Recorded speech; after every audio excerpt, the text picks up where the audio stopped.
So hello guys, so hindi pa nakakaalam yung viral na ni Alice Go. So gawa na ako ng reaction video. So sa mga yung napanood ko ng mga hearing niya sa YouTube, ang masasabi ko lang is man sa panghusga, pero parang hindi siya nagsasabi ng totoo. Ganon. And then yung mga sagot niya is pabalik-balik. Yung sinabi nga ni Loren Ligarda is ayun, sabi na pabalik-balik sa farm yun. Malalaman mo yung tao kapag may tinatawag kasi parang kinakabahan siya sumasagot.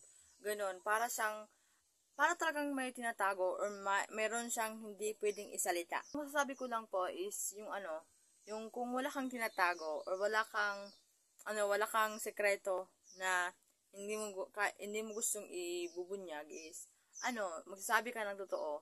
Kasi kapag nagsasabi ka ng totoo, hindi na sila mangungulit sa pagtanong sa'yo.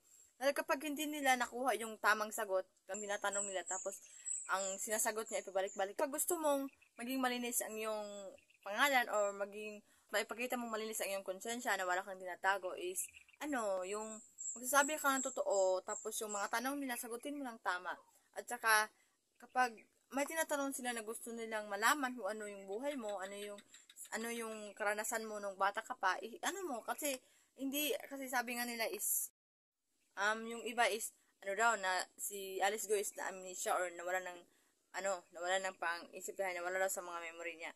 So, masabi ko is, kasi 5 years old, kapag 5 years old ka na is, meron ka na sa, makaisip ka na sa kung ano. Kaya masabi ko is, kung meron kang tinatago, or meron kang hindi nabutyag is sabihin mo ng totoo. Kasi sa lahat ng batas is wala talagang matatago.